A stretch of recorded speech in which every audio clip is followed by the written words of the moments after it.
ये सुकोया गाड़ी है, इसका इंजन ऑयल जो है लीकेज था।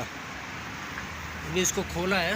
इसका सोफ़ा जो होता है क्रैंक ऑयल सील, ये लीकेज था यहाँ से।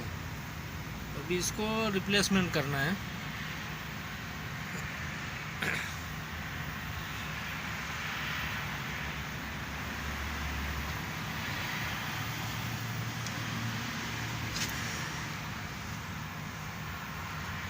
बाकी का वीडियो बाद में बनाते हैं।